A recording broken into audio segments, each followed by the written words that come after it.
Good evening everyone. Practice set number 58 पर आ जाइए UPPSC के लिए और प्रैक्टिस करेंगे इसमें हम करंट अफेयर्स के प्रश्नों पर। इस टेस्ट सीरीज़ की प्लेलिस्ट का लिंक आपको डिस्क्रिप्शन बॉक्स में मिल जाएगा, वहाँ पर आप टेस्ट नंबर 1 से लेकर 58 तक पहुँच सकते हैं। जितने भी स्टूडेंट यूकेपीएससी वाले हैं साथ साथ प्रैक्टिस करते रहिएगा। तो पहला प्रश्न है, निम्नलिखित में से किस रक्षा अभ्यास में भारत रूस सहयोग शामिल नहीं है? बताइए। देखिए, प्रीवियस ईयर के प्रश्नों को भी अगर देखा होगा, आपने प्रैक्टिस करी होगी, तो नोमैडिक एलिफेंट भी कई बार एग्जाम में पूछा गया है। भारत और मंगोलिया के बीच है, ठीक है, तो यही नहीं होगा। आगे 2021 का ये नया है, भारत और रूस के बीच। इंद्र तो पुराना ही है, ठीक है। तो नोमैडिक एलिफेंट की बात करें तो नोमैडिक एलिफेंट जो है भारत और मंगोलिया के बीच है, ना कि भारत और रूस के बीच। तो नोमैडिक एलिफेंट भारत और मंगोलिया के बीच एक संयुक्त सेना अभ्यास है। इसका उद्देश्य है संयुक्त राष्ट्र के जनादेश के तहत आतंकवाद विरोधी और आतंकवाद विरोधी अभियानों में सैनिकों को प्रशिक्षण देना। नंबर 2 पर आ जाइए। निम्न कथनों पर विचार करेंगे। पहला स्टेटमेंट है, पेंगोंग सो झील विश्व की सबसे ऊंचाई पर स्थित खारे पानी की झील है और पेंगोंग सो झील का सबसे बड़ा हिस्सा चीन की तुलना में भारत में स्थित है। का बड़ा हिस्सा चीन की तुलना में भारत में स्थित है। देखिए, पेंगोंग झील 1/3 तो भारत के पास है, लेकिन 2/3 चीन के पास है। तो दूसरा स्टेटमेंट वाली जो बात है ये गलत हो जाती है, क्योंकि इसका एक बड़ा हिस्सा भारत की तुलना में चीन के पास है, यह चीन में स्थित है। विश्व की सबसे ऊंचाई पर स्थित ये खारे पानी की झील है, पेंगोंग सो झील। तो करेक्ट है पहला वाला स्टेटमेंट, दूसरा वाला गलत है। तो पेंगोंग झील की बात करें तो केंद्र शासित प्रदेश लद्दाख में स्थित है ये, और ये लगभग 4350 मीटर की ऊंचाई पर स्थित है, जो विश्व की सबसे ऊंचाई पर स्थित खारे पानी की झील है। तो पहला स्टेटमेंट करेक्ट हो गया। लगभग 160 किलोमीटर क्षेत्र में फैली पेंगोंग झील का 1/3 हिस्सा भारत में है, जबकि 2/3 हिस्सा चीन में है। तो दूसरा स्टेटमेंट गलत हो जाता है, क्योंकि एक बड़ा हिस्सा चीन के पास हो गया इसका। तीसरा प्रश्न है, गलवान घाटी स्थित है। इस तरह के प्रश्न भी एग्जाम में पूछ लिए जाते हैं, यूपीएससी तक पूछे जा रहे हैं। तो गलवान घाटी जो स्थित है, कहाँ स्थित है वो? गलवान घाटी पश्चिम में लद्दाख और पूर्व में अक्साई चीन के बीच, पूर्व में लद्दाख और पश्चिम में अक्साई चीन के बीच, उत्तर में लद्दाख और दक्षिण में अक्साई चीन के बीच, या पश्चिम में लद्दाख और उत्तर में अक्साई चीन के बीच। गलवान घाटी जो है वो पश्चिम में लद्दाख और पूर्व में अक्साई चीन के बीच स्थित है। तो पहला ही वाला करेक्ट है। तो देखिए, गलवान घाटी की बात करें तो गलवान घाटी सामान्यतः उस भूमि को संदर्भित करती है जो गलवान नदी यानी गलवान रिवर के पास मौजूद पहाड़ियों के बीच स्थित है। गलवान नदी का जो स्रोत है वो चीन की ओर अक्साई चीन में मौजूद है, जो आगे चलकर यह भारत की श्योक नदी में मिलती है। गलवान घाटी जो है पश्चिम में लद्दाख और पूर्व में अक्साई चीन के बीच स्थित है, जिसके कारण यह रणनीतिक रूप से काफ़ी महत्वपूर्ण है, इसलिए विकल्प ए सही है। लद्दाख पठार बताइए, लद्दाख पठार कहाँ स्थित है? लद्दाख पठार काराकोरम श्रेणी के उत्तर पूर्व में, उत्तर में, दक्षिण पूर्व में, या फिर उत्तर पश्चिम में? लद्दाख का पठार है काराकोरम के उत्तर पूर्व में, ठीक है, तो डी हो जाएगा इसका आंसर। तो काराकोरम श्रेणी को जो है कृष्णागिरी के नाम से भी जाना जाता है। यह अफगानिस्तान और चीन के साथ भारत की सीमा बनाती है। लद्दाख पठार जो है वो काराकोरम श्रेणी के नॉर्थ ईस्ट में स्थित है, उत्तर पूर्व में। पांचवा प्रश्न है, 5G नेटवर्क से रिलेटेड कुछ स्टेटमेंट है यहाँ पर। देखिए, 5G network mm wave spectrum में काम करेगा और mm वेव स्पेक्ट्रम 24 गीगाहर्ट्ज और 100 गीगाहर्ट्ज के बीच होता है। बिल्कुल ये करेक्ट है, दोनों के दोनों स्टेटमेंट सी है इसका आंसर। तो देखिए, 5G की बात करें तो 5G 5वीं पीढ़ी का मोबाइल नेटवर्क है। यह 1G 2G 3G और 4G नेटवर्क के बाद एक नया वैश्विक वायरलेस मानक है। 5G network mm wave spectrum में काम करेगा, पहला वाला करेक्ट। और mm wave spectrum radio frequency spectrum का एक विशेष खंड है जो 24 गीगाहर्ट्ज और 100 गीगाहर्ट्ज के बीच होता है। नंबर 6 पर आ जाइए। दो स्टेटमेंट है यहाँ पर, बताने के इनमें से कौन सा करेक्ट है। नारी शक्ति पुरस्कार के बारे में बात हो रही है। वर्ष 1999 में शुरू किया गया था ये, और यह भारत में महिलाओं के लिए एक सर्वोच्च नागरिक सम्मान है। यह पुरस्कार केवल महिलाओं को दिया जाता है क्या? देखिए ये जो नारी शक्ति पुरस्कार है 8 मार्च को दिया जाता है वुमेन डे पर। तो 1999 में शुरू किया गया था, ये इतना बात करेक्ट है। यह भारत में महिलाओं के लिए सर्वोच्च नागरिक सम्मान है, ये भी सही है। ये व्यक्तियों और संगठन दोनों को मिलता है, मतलब महिलाओं और संगठन दोनों को मिलता है। तो ये दूसरा वाला स्टेटमेंट जो है वो गलत हो जाता है कि ये केवल महिलाओं को भी दिया जाता है, क्योंकि ये संगठन को भी दिया जा सकता है। तो गलत है दूसरा वाला स्टेटमेंट। तो नारी शक्ति पुरस्कार को वर्ष 1999 में शुरू किया गया था और यह भारत में महिलाओं के सम्मान में सर्वोच्च नागरिक पुरस्कार है। देखिए हर साल अंतर्राष्ट्रीय महिला दिवस यानी 8 मार्च को भारत के राष्ट्रपति द्वारा नारी शक्ति पुरस्कार प्रदान किए जाते हैं। और नारी शक्ति पुरस्कार में 2 लाख रुपए की नगद पुरस्कार राशि और व्यक्ति एवं संस्थानों को एक प्रमाण पत्र दिया जाता है। तो गलत हो जाता है दूसरा स्टेटमेंट, क्योंकि व्यक्तियों में तो महिलाएं आई गई, लेकिन संस्थान या संगठन को भी मिल सकता है, इसलिए गलत है दूसरा, केवल नारी नहीं। नंबर 7 पर आ जाइए। निम्न कथनों पर विचार करेंगे। 2 स्टेटमेंट है, बताना कि इनमें से कौन सा करेक्ट है। जब उल्का पिंड पृथ्वी के वायुमंडल में प्रवेश करते हैं तो उन्हें क्षुद्रग्रह कहा जाता है, और जब कोई क्षुद्रग्रह पृथ्वी के वायुमंडल में प्रवेश करता है और जमीन से टकराता है तो उसे उल्का पिंड कहते हैं। कुछ गड़बड़ तो है नहीं है इस प्रश्न में। उल्का पिंड क्षुद्रग्रह इनके बारे में पढ़ा होगा आपने। देखिए जब क्षुद्रग्रह, देखिए स्पेस में रहते हैं क्षुद्रग्रह, जब क्षुद्रग्रह पृथ्वी के वायुमंडल में प्रवेश करते हैं तो उन्हें उल्का कहा जाता है, और जब यही उल्का पृथ्वी के वायुमंडल में प्रवेश करके अगर जमीन से टकरा जाए नीचे आकर तो कहलाता है उल्का पिंड। तो ये दोनों की दोनों बातें गलत हो जाती हैं, क्योंकि यहाँ उल्का पिंड की जगह क्षुद्रग्रह होना चाहिए और यहाँ क्षुद्रग्रह की जगह उल्का होना चाहिए। यहाँ उल्का होना चाहिए और यहाँ होना चाहिए उल्का पिंड। ठीक है, तो ये तो सही है, लेकिन यहाँ क्षुद्रग्रह की जगह उल्का होगा तब सही है। फिलहाल ये दोनों के दोनों गलत हैं, डी है इसका आंसर। तो देखिए उल्का पिंड और क्षुद्रग्रह के बीच अगर अंतर देखें तो उल्का पिंड और क्षुद्रग्रह के बीच का अंतर और कुछ नहीं बल्कि वस्तुएं हैं। ठीक है, क्षुद्रग्रह की बात करें तो क्षुद्रग्रह अंतरिक्ष में ऐसे पिंड हैं जिनका आकार जो है धूल के कणों से लेकर छोटे क्षुद्रग्रह तक होता है, जैसे कि अंतरिक्ष चट्टान।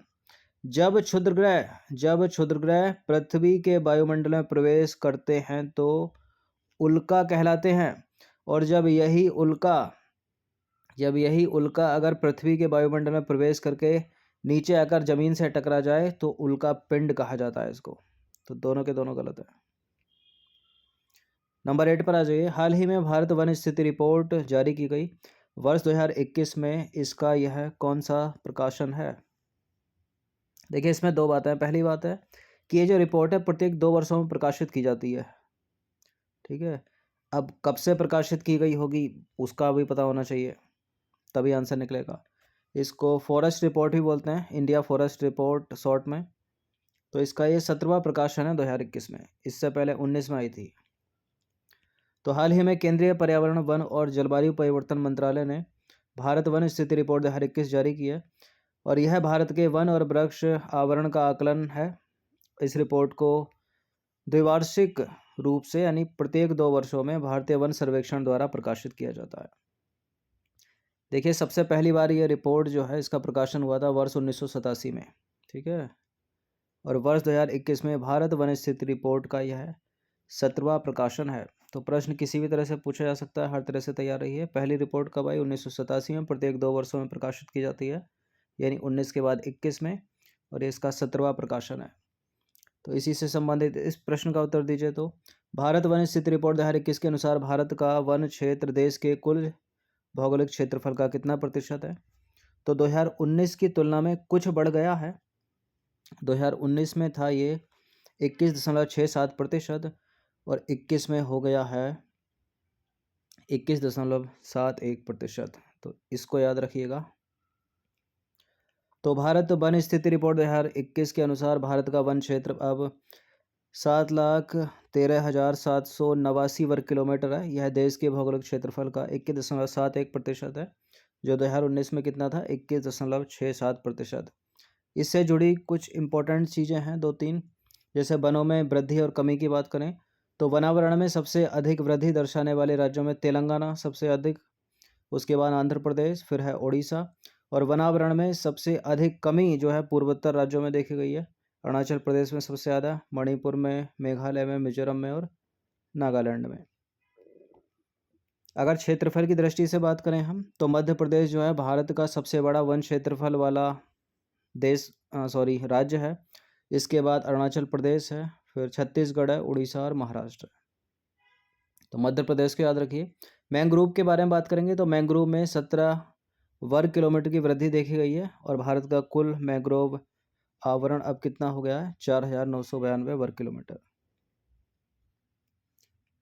10वां प्रश्न है, पहला भारतीय उपग्रह आर्यभट्ट इसरो द्वारा बनाया गया था, जो 19 अप्रैल डैश को डैश की मदद से लॉन्च किया गया। तो बेसिक चीज़ें पता होनी चाहिए। बताइए क्या 1957 या 1975 या 77? तो पहला भारतीय उपग्रह आर्यभट्ट इसरो द्वारा बनाया गया था, जो 19 अप्रैल 1975 को सोवियत संघ की मदद से लॉन्च किया गया। तो बी सही है। इस तरह के प्रश्न अगर एग्जाम में आए तो गलत होने की, ठीक है, गलत होने नहीं चाहिए वो। तो पहला भारतीय उपग्रह आर्यभट्ट इसरो द्वारा बनाया गया था, जो 19 अप्रैल 1975 को सोवियत संघ की मदद से लॉन्च किया गया। उत्तर अटलांटिक संधि संगठन यानी नाटो के संदर्भ में निम्न में से कौन सा वाला सही नहीं है? इसकी स्थापना वाशिंगटन संधि द्वारा की गई थी। यह सामूहिक सुरक्षा के सिद्धांत पर आधारित है और इसके स्थापना सदस्यों में कनाडा भी शामिल था। जब नाटो बना था तब इसके स्थापना सदस्यों में संयुक्त राज्य अमेरिका था, कनाडा था। हाँ ठीक है, ठीक है, सारे के सारे। तो गलत तो कोई है नहीं, इसलिए डी लगाएंगे इसका आंसर। उपरोक्त सभी सत्य हैं, कोई गलत नहीं है। तो नाटो की स्थापना हुई थी 4 अप्रैल 1949 को उत्तरी अटलांटिक संधि, जिसे वॉशिंगटन संधि भी कहा जाता है के रूप में, के द्वारा संयुक्त राज्य अमेरिका, कनाडा और कई पश्चिमी यूरोपीय देशों द्वारा सोवियत संघ के खिलाफ सामूहिक सुरक्षा प्रदान करने के लिए की गई थी 4 अप्रैल 1949 को। देखिए, नाटो सामूहिक रक्षा के सिद्धांत पर काम करता है। इसका क्या मतलब है? इसका मतलब यह है कि एक या अधिक सदस्यों पर आक्रमण अगर हुआ तो इसके भी जितने मेंबर हैं ना, उन पर सभी पर आक्रमण माना जाएगा वो, ठीक है। और ऐसा इसका नाटो का एक आर्टिकल है 5, उसमें लिखा है। वर्ष 2019 तक इसके सदस्य देशों की संख्या 30 थी। 2020 में नॉर्थ मैसिडोनिया यानी उत्तरी मैसिडोनिया इसमें शामिल हो गया। अब वर्तमान में देखा जाए तो इसके सदस्य देशों की संख्या 31 है और 17 में इसमें मोंटेनेग्रो शामिल हुआ था। 2017 में। 12वां प्रश्न क्या है? निम्नलिखित कथनों पर विचार करेंगे। कथन कारण वाला है। राष्ट्रीय युवा दिवस हर साल 12 जनवरी को स्वामी विवेकानंद की जयंती के रूप में मनाया जाता है। और कारण क्या है इसका? स्वामी विवेकानंद ने पश्चिमी दुनिया को वेदांत और योग के भारतीय दर्शन से परिचित कराया था। देखिए, कथन कुछ और बोल रहा है, कारण कुछ और बोल रहा है, लेकिन दोनों बातें सत्य हैं ये। तो कथन और कारण दोनों सही हैं, व्याख्या नहीं कर रहे हैं एक दूसरे की। तो कथन और कारण दोनों सही हैं किंतु व्याख्या नहीं करता है, सी सही हो जाएगा फिर। तो स्वामी विवेकानंद की जयंती को प्रत्येक वर्ष 12 जनवरी, ठीक है, राष्ट्रीय युवा दिवस के रूप में आयोजित की जाती है। स्वामी विवेकानंद का जन्म हुआ था 12 जनवरी को ही 1863 में। इनके बचपन का नाम पता होगा सभी को, नरेंद्र नाथ दत्त था। इन्होंने जो है दुनिया को वेदांत और योग के भारतीय दर्शन से परिचित करवाया और ये 19वीं सदी के आध्यात्मिक गुरु एवं विचारक रामकृष्ण परमहंस के शिष्य थे। फिलहाल दोनों की दोनों बातें करेक्ट हो जाती हैं। वर्ष 1999 में संयुक्त राष्ट्र ने इस दिन को, किस दिन को, 12 जनवरी को अंतर्राष्ट्रीय युवा दिवस के रूप में मनाने का फैसला किया। नंबर 13 पर आ जाइए। निम्नलिखित में से कौन वैश्विक जोखिम रिपोर्ट जारी करता है? ठीक है, वैश्विक जोखिम की बात हो रही है सीधे। क्लाइमेट जैसा कोई नाम नहीं लिया है इसने, जलवायु जोखिम नहीं बोला है। तो कौन है इसका? जर्मन बॉस तो होगा नहीं, फिर इसका हो जाएगा विश्व आर्थिक मंच, वर्ल्ड इकोनॉमिक फोरम। तो हाल ही में विश्व आर्थिक मंच के द्वारा वैश्विक जोखिम रिपोर्ट 2022 नामक एक वार्षिक रिपोर्ट जारी की गई है। यह जोखिम विशेषज्ञों, व्यापार, सरकार और नागरिक समाज में विश्व के नेताओं के बीच वैश्विक जोखिम धारणाओं को ट्रैक करती है और यह 5 श्रेणियों में जोखिमों को ट्रैक करती है। कौन कौन सी हैं वो 5 श्रेणियाँ? आर्थिकी, पर्यावरण, भू राजनीतिक, सामाजिक और टेक्नोलॉजी, तकनीकी। और एक जो रिपोर्ट है वो ग्लोबल क्लाइमेट रिस्क इंडेक्स है, उसको निकालता है जर्मन वॉच। नंबर 14 पर आ जाइए। पहला स्टेटमेंट है हेनले पासपोर्ट इंडेक्स कई देशों के पासपोर्ट को उन गंतव्यों की संख्या के अनुसार रैंक करता है जहां उनके धारक बिना पूर्व वीज़ा के पहुंच सकते हैं। हेनले पासपोर्ट इंडेक्स 2022 में जापान और सिंगापुर शीर्ष स्थान पर हैं। देखिए अभी तक तो जापान था सबसे ज़्यादा, ठीक है। 21-22 में जो है जापान और सिंगापुर दोनों शीर्ष पर हैं, बिल्कुल सही है। ये दोनों के दोनों स्टेटमेंट सी है इसका आंसर। और सबसे ख़राब पासपोर्ट किसका? अफ़गानिस्तान का। इराक भी आ गया उसके साथ। तो हेनले पासपोर्ट इंडेक्स दुनिया के सभी पासपोर्टों की मूल रैंकिंग है जो यह बताता है कि किसी एक विशेष देश का पासपोर्ट धारक कितने वर्षों में बिना पूर्व वीज़ा के यात्रा कर सकता है। तो करेक्ट पहला स्टेटमेंट। इस इंडेक्स को वर्ष 2006 में लॉन्च किया गया था और इसमें 199 विभिन्न पासपोर्ट शामिल हैं। वैश्विक रैंकिंग की बात करें तो जापान और सिंगापुर इस सूचकांक में शीर्ष पर हैं और अफगानिस्तान और इराक सबसे खराब पासपोर्ट रखने वाले देशों की श्रेणी में बने हुए हैं, ठीक है। भारत के प्रदर्शन की बात करें तो वर्ष 2020 में भारत 84वें स्थान पर था, जबकि वर्ष 2021 में भारत 83वें स्थान पर है। 15वां प्रश्न है 38वीं समांतर रेखा किन दो देशों के बीच विभाजक रेखा है। जैसे भारत और पाकिस्तान के बीच रेडक्लिफ है, भारत और चीन के बीच मैकमोहन है, वैसे उत्तरी कोरिया और दक्षिणी कोरिया यानी नॉर्थ कोरिया और साउथ कोरिया के बीच 38वीं समांतर रेखा है और अमेरिका और कनाडा के बीच 49वीं समांतर रेखा है। तो ये प्रश्न एग्जाम में पूछ लिए जाते हैं कभी कभार। तो 38वीं समांतर रेखा उत्तरी कोरिया दक्षिणी कोरिया, 49वीं समांतर रेखा अमेरिका कनाडा, रेड क्लिफ है भारत पाकिस्तान और मैकमोहन है इंडिया और चीन। तो 15 प्रश्न थे ये करंट के, एक आधा स्टैटिक।